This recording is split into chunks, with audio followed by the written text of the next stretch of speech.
What's up, everyone? Welcome back to another episode of Boleros. Sam here with Gab and Maui, and we do have breaking news today. Just hours ago, Mason Amos announced, or it was announced, that Mason Amos is taking his talents to the De La Salle Green Archers and continuing his UAAP career with the Green Archers. Nakita nyo naman yung mga mukha ni Maui at ni Gab dito. Shocked. Shocked, very shocked. Shocked siguro ang masasabi natin. We'll talk more about that later, and we'll talk some of the smaller news, I would say, about that happened in the UAAP. A few player movements, UP's new big recruit, big man recruit, and some other news that we'll cover later. But before that, actually, I do have an announcement to make. We have our first hindi naman pala first, but we do have a sponsor for today's episode. So, Gab, why don't you introduce the sponsor for today? So, I am proud to say that this episode is brought to you by Cotton Club Underwear. I love it here. And NYC Underwear. This is Sultan of Sando approved Sando Gang for all your Sando needs. Go to Cotton Sando Club Gang. NYC Underwear. Shout out to the Sando Gang. Shout out to the Sultan of Sando. Dahil So, sa Sultan of Sando yan, guys. Correct. FYI, guys, they got us they sponsored us because of the Sultan of Sando, because of Sando Gang. So shout out to the Sando Gang the Sando Gang people out there, the listeners. Alam ko marami kayong Sando Gang dyan. Thank you for the support. Dahil doon nakakuha kaming sponsorship for Gab. So Gab will be showing off some of the Sandos in the future, and we'll do a few more collaborations with Cotton Club and NYC. So stay tuned for that. Let's get started with some of the smaller news before we go to the Mason Amos news. Sorry. Let's start slow kasi medyo shocking yung Mason Amos news. I think one of the big ones that we were supposed to talk about today before that the breaking news about Mason Amos is UP's new recruit, Quintin Millora-Brown, going to UP. He's going to be a one and done player, 6'9", 6'10" player. Has been heavily recruited by UP for a long time, apparently, based on the article. Gab, how does this improve UP's chances for the coming season? Well, if he's any indication of the lack of big men that UP had in the past, in coming into season 87, this is a big boost to the UP Fighting Maroons, because we all know their top center, their FSA, Malik Diouf, graduated last season. Their biggest concern coming into season 87 was their center position. Big shoes that he has to fill, and he's played Division 1 basketball in a big program, Vanderbilt. So I expect that he's probably gonna start. I don't think a guy with that kind of pedigree, that kind of experience in one of the highest tiers of college basketball, of basketball in general, will go to UP just to come off the bench. So I expect that he will start. He's 6'10". I don't think he's gonna be a power forward because Belmonte, Terculas, and Lopez are there, and he can. Those guys cannot shift to the perimeter because of the multitude of guards that UP has. So I expect he will play at center. Whether he becomes a really good center in the UAAP is yet to be seen. Again, we've seen a ton of Division 1 talents come to the UAAP and not live up to the expectations that were set upon them. So we'll see. I've seen highlights of Millora-Brown, but I'm not gonna judge him based on that. I don't want any highlight reel bias. I want to see him in person. I want to see him play in actual UAAP basketball. As to the team, though, so this definitely improves their chances. They were already the top tier favorite. We've had them in number 1 in our power rankings in Maui's preseason power rankings, and without a doubt, they're still number 1 and probably a step above LaSalle now because yung front court yung problema nila, and they improved on that. As for the team wise, as for UP's team though, I don't understand why they had to do this. They had three, possibly four centers coming into season 87.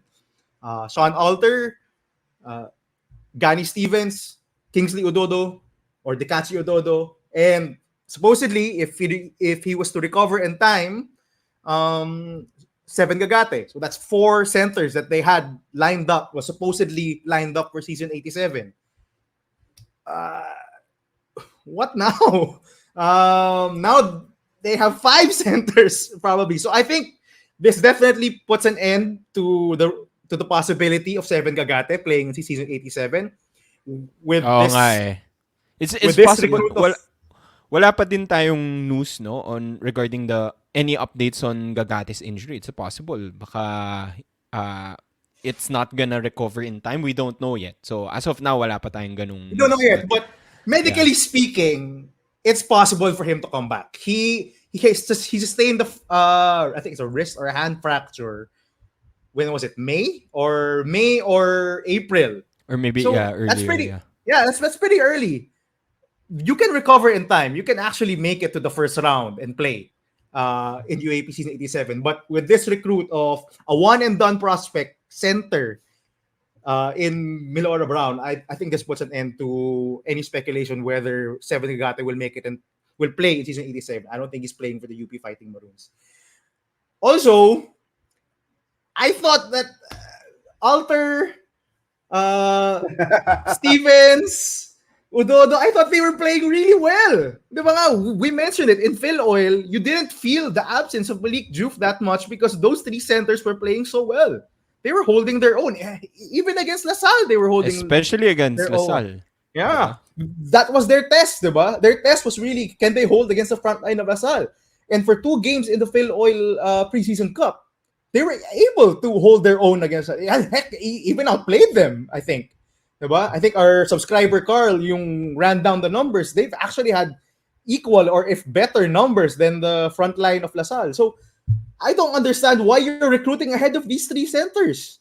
Sean Alter, a lot of UP fans, a lot of our UP subscribers were hyping up Sean Alter, saying na, uy, Sean Alter has improved so much. He's now shooting threes. He's defending well on the perimeter, protecting the rim. And ako rin, I've been impressed with Sean Alter. Kayo ni And now Maui, yeah. what?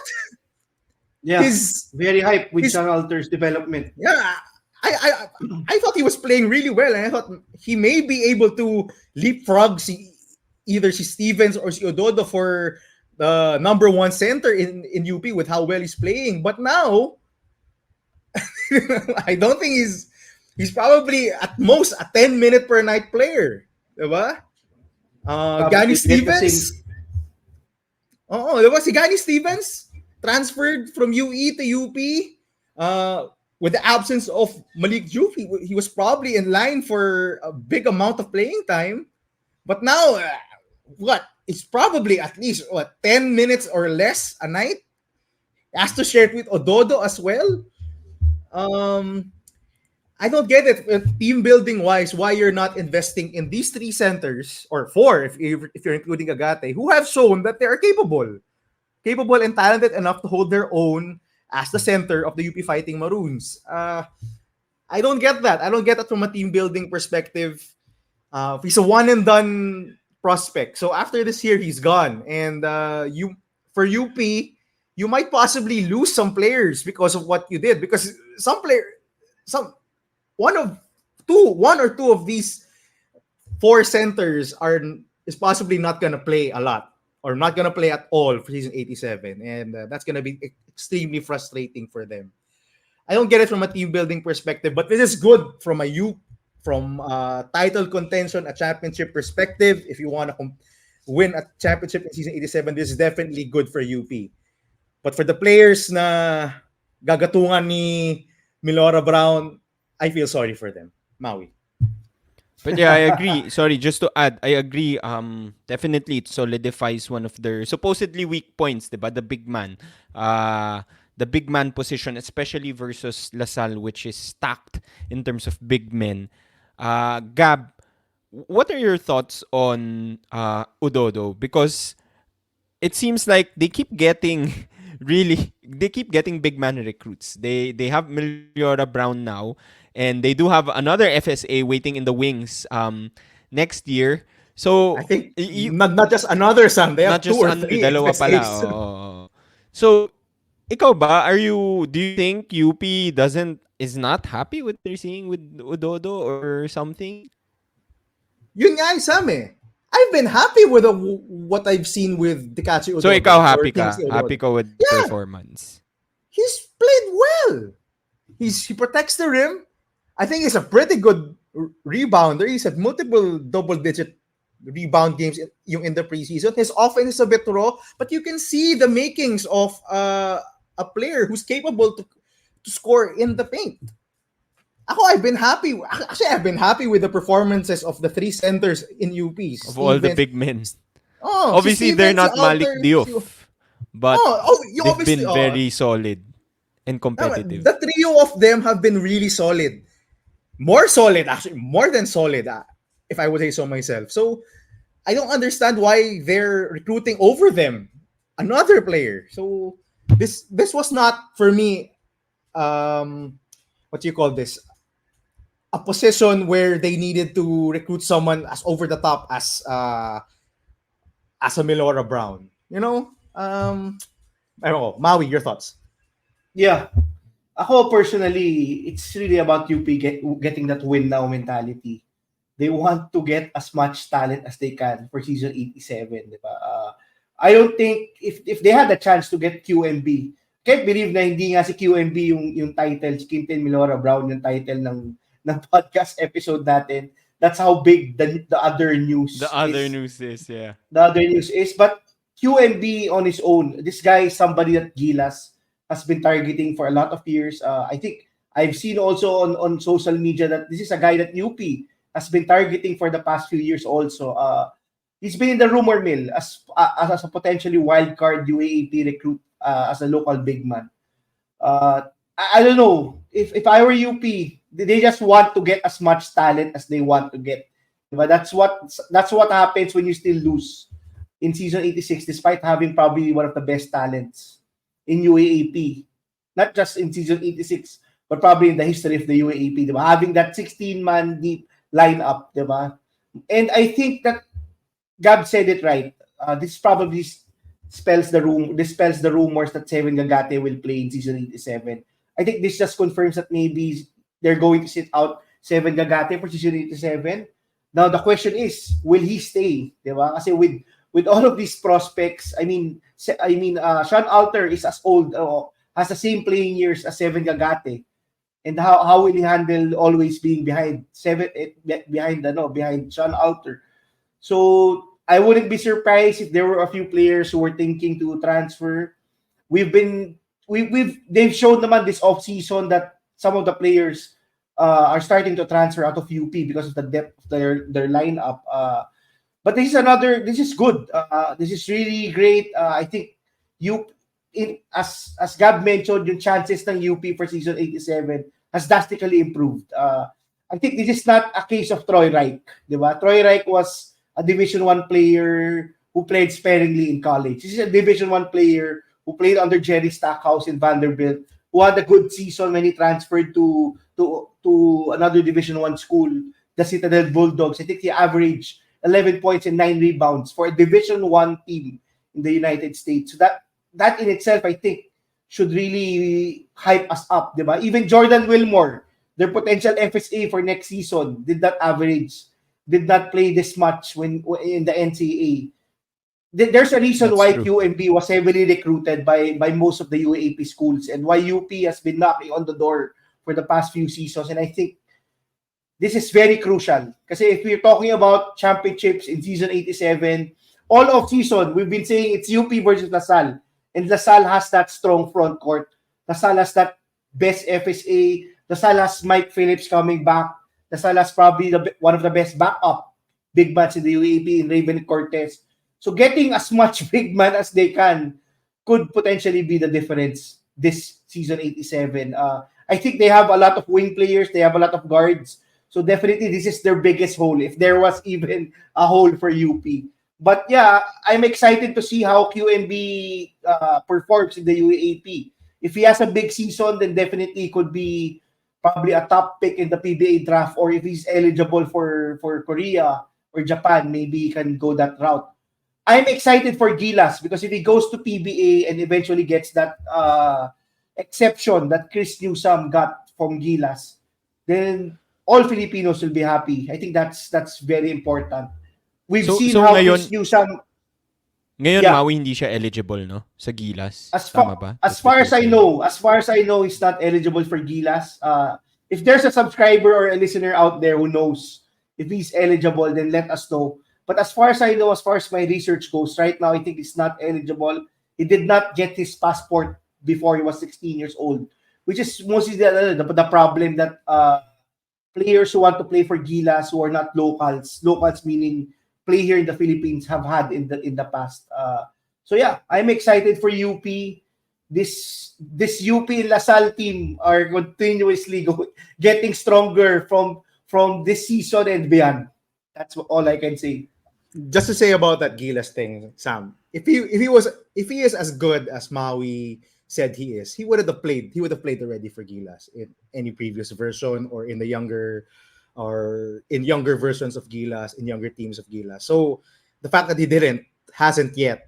I think that kind of answers it. He's probably not Yeah. eligible for Gilas already. Yeah, that's a good point. Okay, siguro just to add one more wrinkle to the UP recruitment. I think one of the reasons probably why UP is going all out in recruiting, especially this coming season 87 is because they're hosting. They're hosting season 87.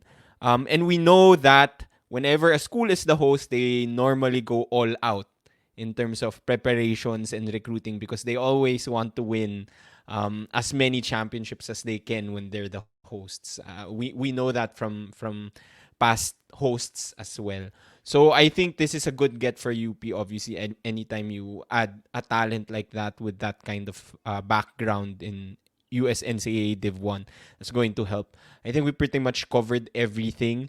Before we go to the Mason Amos news, the big news for today, quick round up of the other news that we've heard or seen so far. So I think for DLSU, they do get Mason Amos.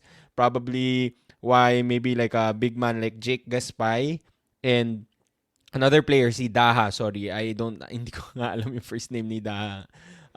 Transferred to CSB, and then big news for Ateneo fans out there. Gio Chu joining the B League Div 2. So congrats to Gio Chu for making it to the B League. Any comments on Gaspay and Daha moving to CSB? Gab. Yeah, I think it just shows how deep yung pool ng LaSalle, 'di ba? We've seen a lot of players transfer this off-season, 'di ba? This just proves that LaSalle has a very deep pool. I didn't even hear about Daha before today. Ako diba? din This is a guy who played for the Gilas under-16 team a year ago. So that's how deep and how really how big the talent pool is in LaSalle. I think it's crazy. Now it's making sense why some people are commenting on our comment section that LaSalle has a very deep pool, diba? Because they have players like this that we haven't even heard of and have a profile of even playing in the national team. Yeah, when I saw this news, I think Charles Chu in the article said it best. They probably were not going to make the DLSU roster. So we told them, just go here to St. Benilde, to the College of St. Benilde, and you will probably get some playing time and continue your Lasallian education. That's the best description of it all. Jake Gaspay, he was there last year. I think he served his residency year last year. Yeah. And with the deep front court that LaSalle has, plus Alex Konov, and then for season 88, Mason Amos, and Luis Pablo, Jake Gaspay, despite his potential, no, it's a long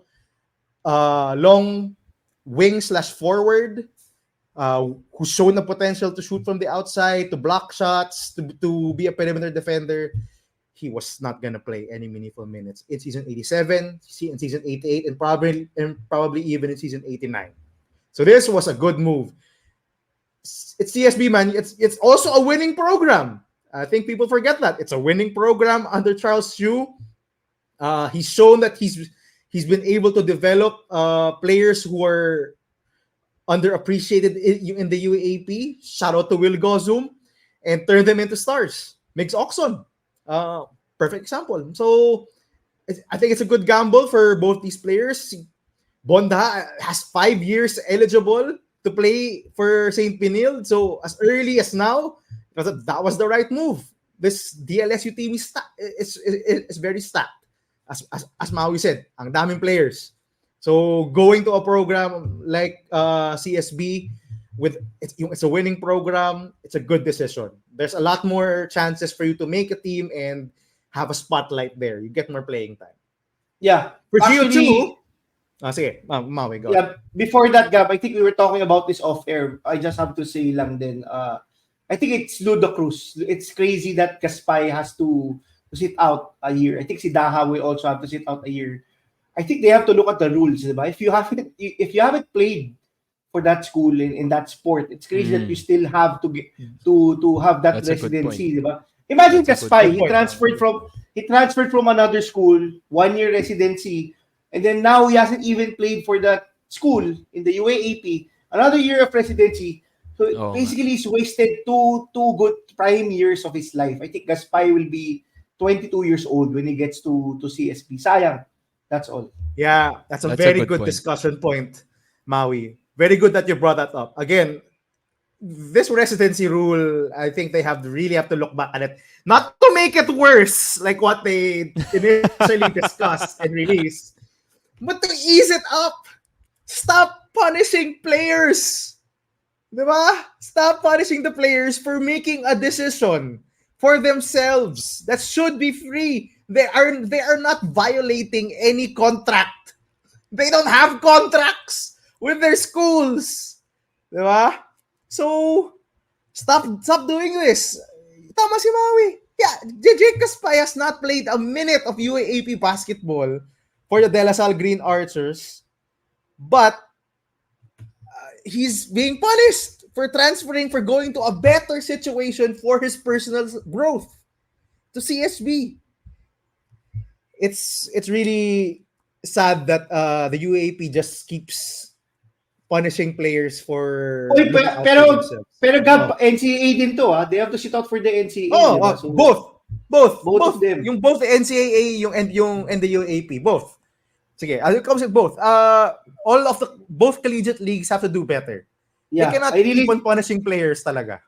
Yeah, I really think they should look at yung rules sa US that you can I think you're permitted to transfer at least once without losing a year of eligibility and without sitting out.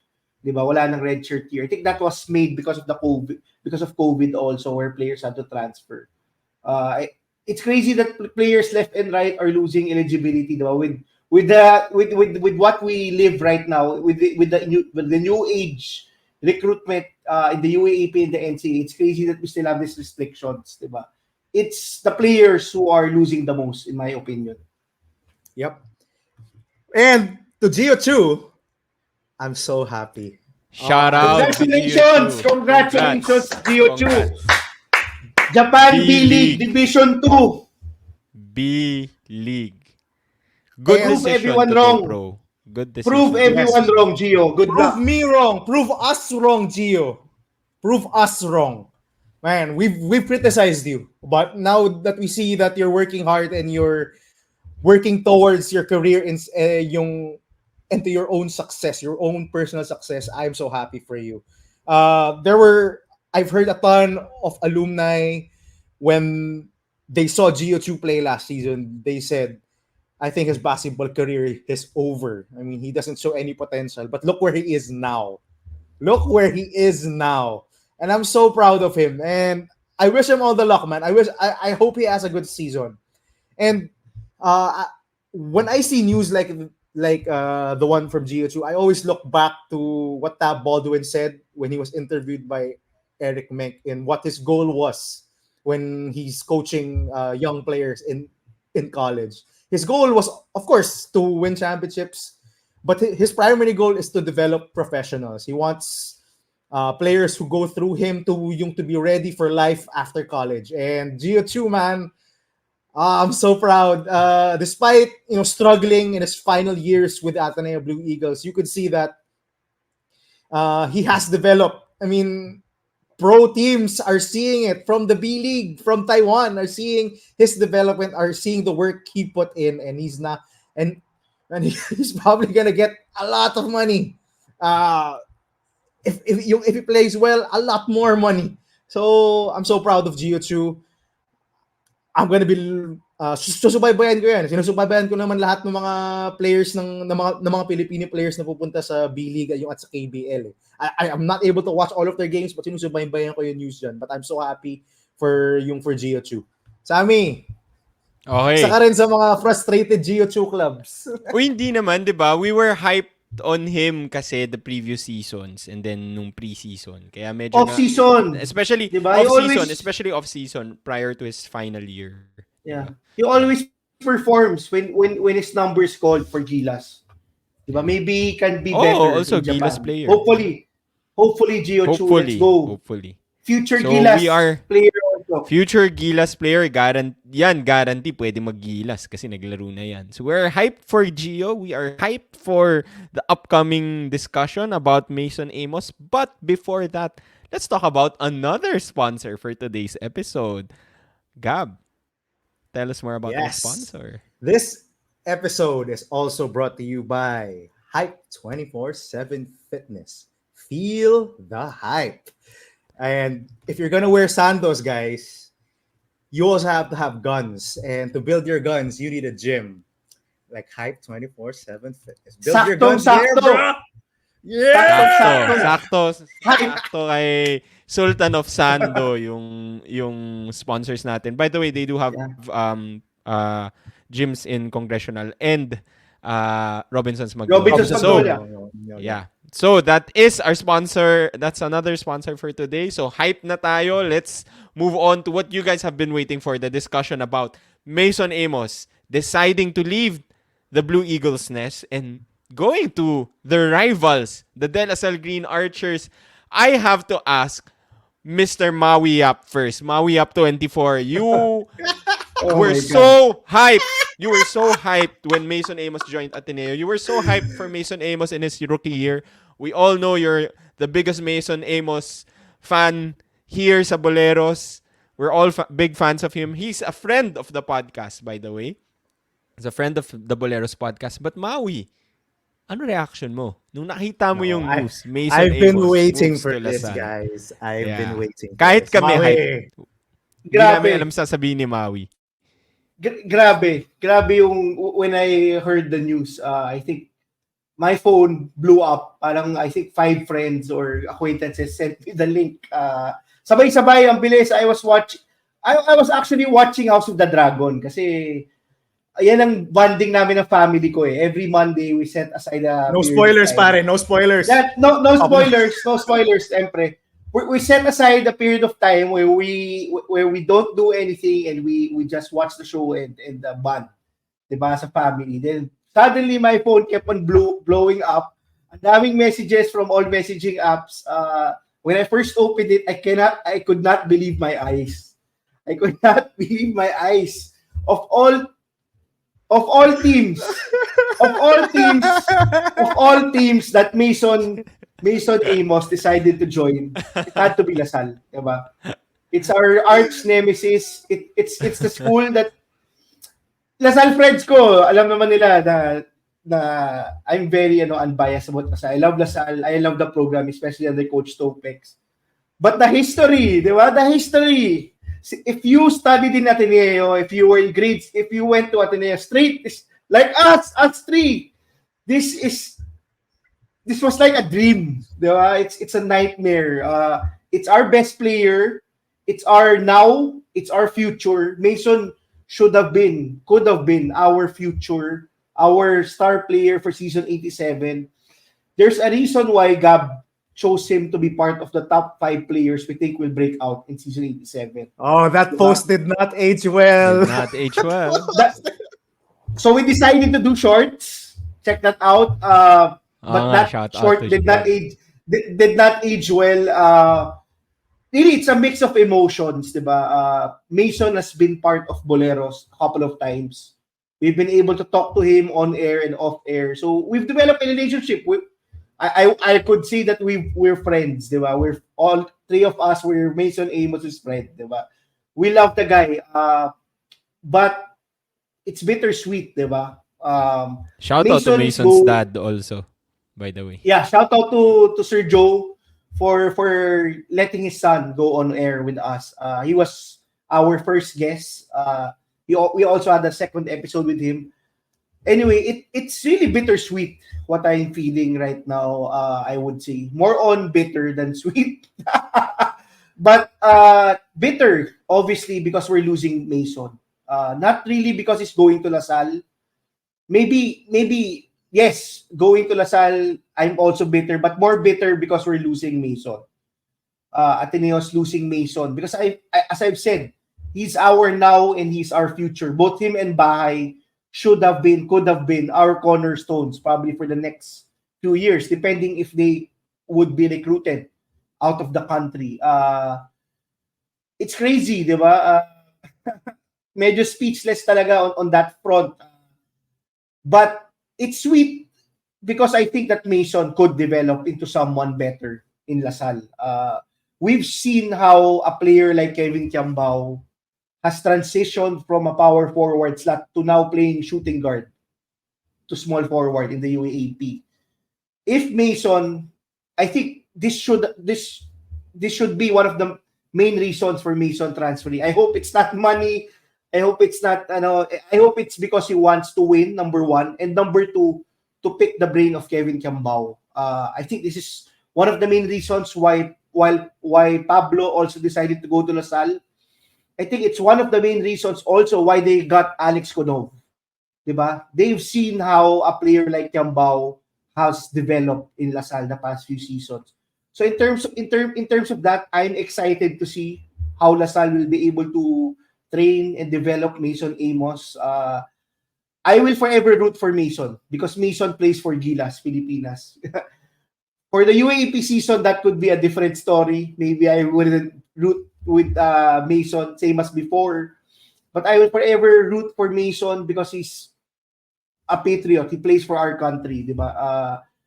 So yeah, those were my initial reactions to the Mason Amos transfer. Yep. Di ko alam. I'm also a mix of emotion. Same as Maui. Natatawa ako kasi sa reaction ni Maui. Inaabangan ko to nung narinig ko yung news kanina. Anong masasabi ni Mr. Maui? One of Mason's Amos' biggest fans. Also, naguguluhan din ako.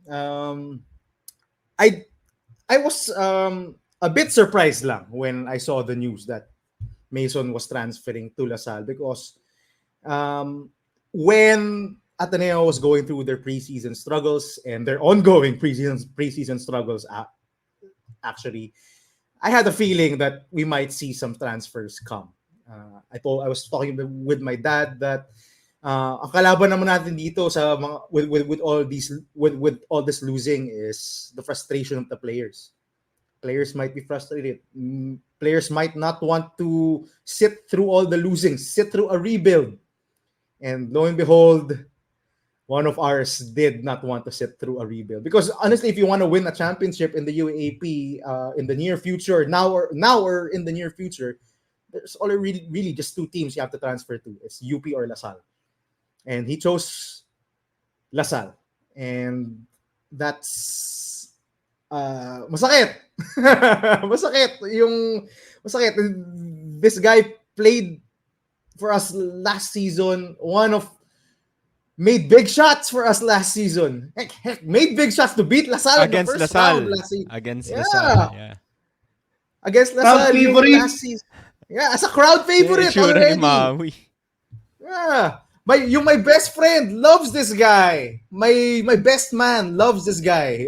He loves him. He's a great guy to talk to. We've had him here on the podcast. He's really just a really, really great guy. Such a funny guy too. Si Mason Amos. Such a funny guy. And man, this is so hard. It's really hard, no?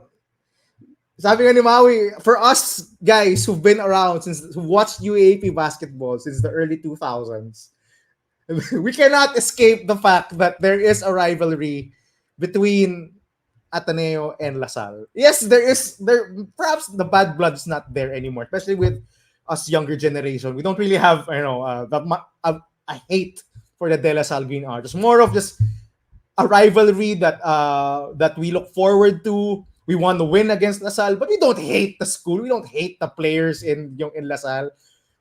I never have. But I always look forward to Ateneo LaSalle game because it's intense.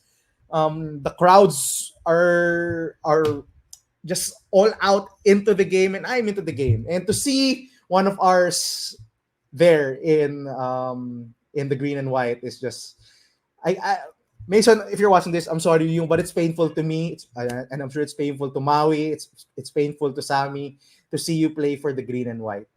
But as Maui said, we will forever support you, man. I mean, I've loved watching you play. We still want you as our guest. Diba? For LaSalle. Just so we're clear. Guest for LaSalle. Para Guest meron for na tayong LaSalle. LaSalle guest finally, di ba? Oo nga. And but yeah, yun. I don't know, man. Baka ito yung first stage of grief, no? You're not accepting it yet that it has happened, and this is where I am. But if Mason wanted to win a championship, it was either LaSalle or UP, and he wanted to win. So if you wanted to win, LaSalle is a great place. You are probably gonna compete in season 88. Now, as to whether you're gonna get a ton of opportunities there, Mason, that will remain to be seen, which I think we will talk about in a while. Sammy, your initial reactions. Wait, hindi pa sure. Maui, I think you were going to say something. Yeah. Yeah, I want to say lang. People are saying that maybe Mason Amos will not be eligible for season 88. Remember, there's a new rule, di ba, in the UAAP. So baka we're not yet sure if he will be maybe the face of that rule. Di ba? I don't know.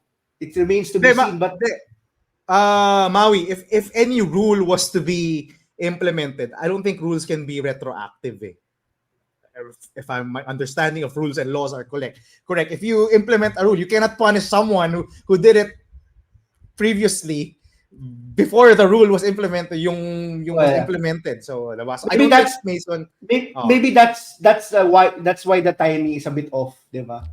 Maybe Mason maybe LaSalle or Mason got a hold of the potential new rule, diba? Which is why it very clouded talaga ang thoughts ko right now. But maybe that's one of the reasons why they suddenly announced this. Diba? Kasi it's a bit off. Mason is playing for Gilas right now. He just came back from Australia after that training with Ateneo. So maybe there's a reason why. Diba? We have to understand that also. Sam? Yeah, I was going to jump there, no? I was going to jump to... I want to talk about the timing of the move. He's with Gilas. We know he's been training with Ateneo. So, why did they decide to move at this time? That's possible, Maui. I think that's a possible theory. Maybe there's an upcoming rule. Maybe it also has to do with... Sorry, hindi ako LaSalle. So, I'm not familiar with the semesters or trimesters of LaSalle. Maybe it has something to do with that because he does have to enroll in school. So it's July. I know school starts, I think, like August. I think August for most of the schools. But because LaSalle is trimestral, we don't know. Maybe that's also one of the reasons why. But definitely, if it caught us off guard, probably caught a lot of other people off guard. I wonder, how will Ateneo bounce back from a big loss like Mason Amos? Kasi Gab, Maui, you guys mentioned, he is not just Maui. You mentioned he's not just the future of Ateneo; he's the present. Gab, you picked him as someone who will break out this coming UAAP season because someone has to score for Ateneo. And we saw how much Ateneo struggled offensively during the preseason. They couldn't even win a game. And now they're losing their potential like star player, main offense guy. So how does this? My question to you guys is like, how does this affect? How does we obviously know how this will affect Ateneo? This will hurt Ateneo, but who needs to step up and fill the void? How can Ateneo fill the void or the hole that Mason Amos left? The big hole that Mason Amos left. One name, Chris Porter. He is gonna be I think, along with Jared Bahay, gonna be the hands-on favorite for Rookie of the Year. Because someone has to produce for Ateneo. And if the preseason was any indication, Chris Porter is gonna be in a much, much bigger role than what he was given in the preseason. He was already producing at a high level in the preseason as one of the main rotation guys in Ateneo. And now without Mason Amos, he additionally has to play more and get more usage than what he was already getting. So Chris Porter is gonna have to step up big time, along with Sina Josh Lazaro and Kyle Ong and all those other big men who we saw in the Phil Oil preseason cup. But yeah, it's mainly just Chris Porter. He's stepping into a big role right away. Ateneo has a very thin front line. They will rely on Christian Porter a lot, and he's gonna put up numbers. He's gonna put up big numbers, I assume. And also, it will probably, on another note, it will probably mean that Ateneo will continue to play small. They lost another big man in their already thin front line. So expect a lot of Bongo, Toanyo, Kuhn to play power forward, to play as a big. They're going to have to play four out with one big in the middle. Five out with Porter as the five. Or five out at times. So whoever's going to be their FSA, if they have an FSA, he's probably going to be that one person in the paint. Or as Maui said, if it's not going to be a true big man, a true center, they're going to have to play five out. It's going to test Coach Tab. He's going to be... this is something we haven't seen before with Coach Tab. He's always had the big man. He's always had the big to rely upon. But now, playing small ball, I have not seen Coach Tab play with this small a lineup, especially now with Mason gone. Maui. Oy, pero we had Verano as the 4, di ba? Before. Yeah, but we've always had a center, Maui. We always had a center. Now we don't have... We've always have that FSA, you mean? Di ba? From what I've been hearing, Ateneo has a couple of FSAs coming. So hopefully we see one. For other Ateneo fans, hopefully we see one.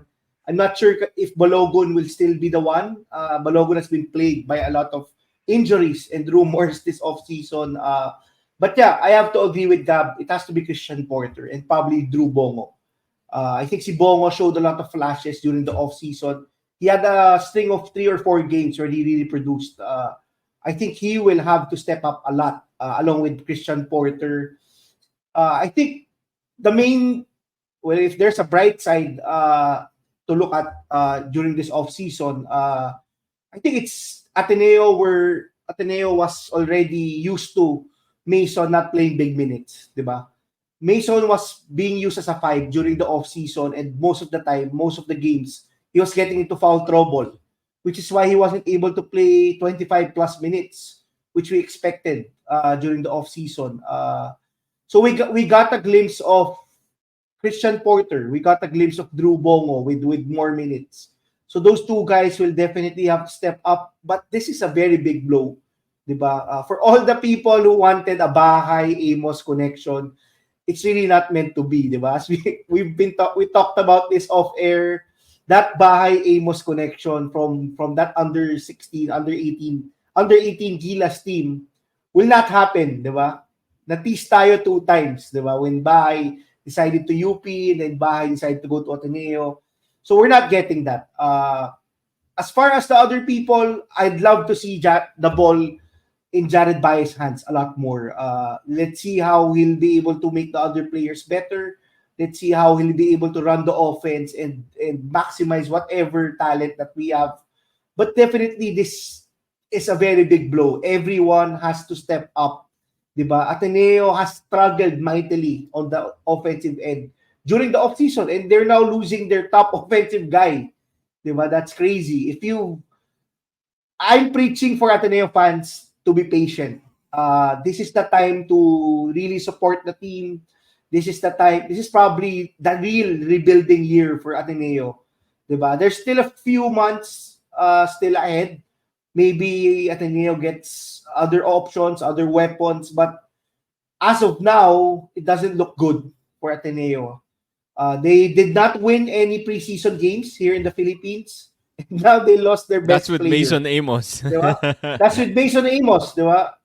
But if there's a coach who can maximize the team, if there's a coach who can preach patience and preach continuous development, it's Coach Tab, diba?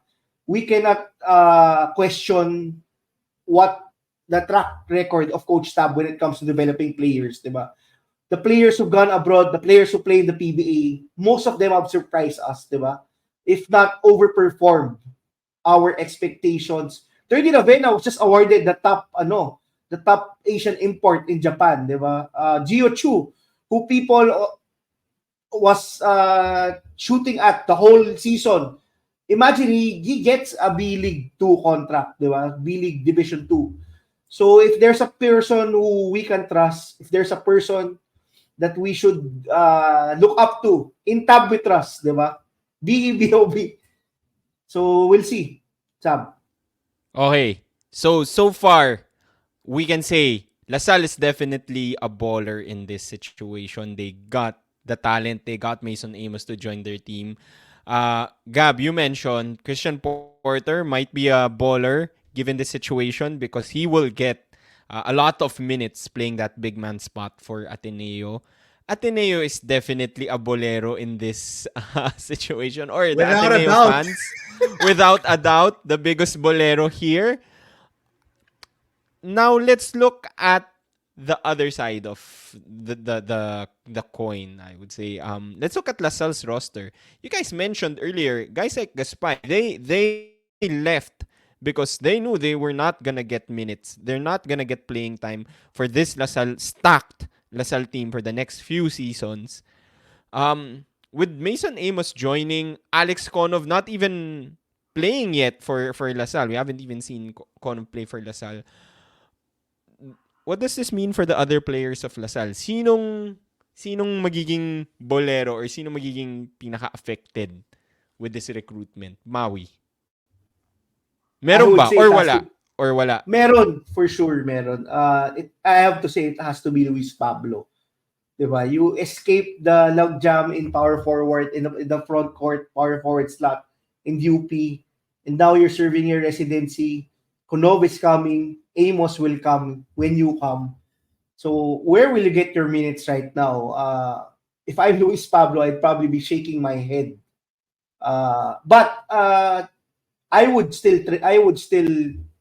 go to the gym, train with KQ, get in the lab, get all of the things that he can learn from all of these big men, diba? It's actually a blessing also if you're in a stack lineup because you're going to be able to match up with Konov and Amos every day. But he has to get a head start. The problem is Konov is playing for season 87 and he's going to be playing season 88 with Mason Amos also coming. So it doesn't look good, diba? As they say, you can only play 5 guys in a 40-minute game in the UAAP, diba? All 3 of those guys, all prospects, play the same position right now, diba? It's a matter of maybe Luis Pablo has to work hard and transition to the small forward slot. But it doesn't look good right now, diba? There's a reason why he didn't get minutes when he was playing in the under 18, and that's Mason Amos. Ironically, diba? Mason Amos is clearly more advanced in terms of offensive skill set than Luis Pablo is. So if I were Luis Pablo, I would be going to the gym every day with Kevin Cambao. Gab. Well, if we're going to Ballers and Boleros and what this means for LaSalle, exactly what Maui said. We're talking about si Konov, Pablo, Amos as a logjam, but you guys are Maui, nakalimutan mo pa ata. KQ, Phillips, and Cortez are still eligible for season 88. We don't really know if they're gonna leave right after season 87. They're still there, season 88. So if you run down their lineup, well, I'm not even mentioning Paulie, who's still gonna play in season 88 supposedly, right? So that is Agonane, Phillips, Policarpio, Kiambao, and Cortez, and now you add Konov, Pablo, and Amos. That's 8 guys for three front court slots. I don't know if KQ plans to become a guard. Possibly he can, but there's also Kian Baklaan and Jacob yung- Cortez. and Jacob Cortez. So that's 8 guys right now in season 88 vying for minutes, but in 3 positions. I have no idea how Coach Topek is gonna do it. Same question as I had with UP last season and coming into this season. How are you gonna distribute the minutes between all of these talented players? How? Just I don't know. What magic are you gonna do? You were talking about Ballers and Boleros, Sam. I hate to do it, but Mason is a Bolero at least for season 88. He's losing a year of residency, so he's for 1 year he's not gonna play in UAAP basketball. And season 88, he has a ton of competition. Remember, guys, when we were talking about Alex Konov and where he should go, we were talking about don't go to Ateneo because Mason Amos is there. You have True, a guy watch who that has a episode, similar, by the way. Sakto nga. He has a Sakto. he has a similar game to Mason Amos. So don't go to that. Don't go to Ateneo. But now they're in the same school together. They're gonna play together. What? So I don't know. And to Alex Konov's benefit, he's played as a wing in the United States. He has experience playing on the perimeter. Mason, as he shared to us, he's never played on the perimeter, even in high school in Australia. He's never worked on perimeter skills, on perimeter defending. So he has a tough hill to climb if he wants minutes. If he stayed in Ateneo, to be honest, he barely has any competition for minutes. Ateneo's thin front line. It's him and Porter and Josh Lazaro. I think if you're looking to produce immediately, get a lot of stats, I was thinking Ateneo was the right place. You're the guy. We just said in our YouTube shorts that you were the guy, possible breakout candidate, and now, perhaps season 89 for Mason. I don't think he's playing over KQ, Paulie, Mike Phillips in season 88. There's just no way. I don't foresee that for Mason. Mason, I'm just being straight, okay? Don't get mad at me. You please still come to our podcast. But I'm just being straight, pare. It's a logjam. You're going into a team that has a logjam in the front court. So I don't know how to. You're a baller because you're probably gonna win a title in the next 1 or 2 seasons with LaSalle, or if the chips fall your way, if everything falls your way, you're gonna win a title maybe in season 88. But I don't foresee significant playing time in the near future for you. Maybe season 89 when a lot of those front court players, KQ, Raven Cortez, and Mike Phillips are gonna be graduating. But That's gonna be his 4th year, di ba? Eventually. yeah. Biglang that's gonna humaba ang be UAP his still. Yep, bilang humaba. So, as much as I don't want to say that Mason Amos is a Bolero, I have to be real, he is a Bolero because this is, for me, not the best situation minutes-wise or significant playing time-wise. It's just not gonna be great for him. Maui or Sam? Sam, can I add or ikaw muna? Yeah, go Maui, go, and then we'll close it. Yeah, I have to say definitely si Mason is a Bolero. On a fan side, also on that aspect sa fans on Ateneo. He was already being crowned, di ba? The King Eagle. I mean, he was a crowd favorite. Everyone wanted to see what Mason would Oh, do. he's gonna get the Everyone BJ Manalo treatment so bad.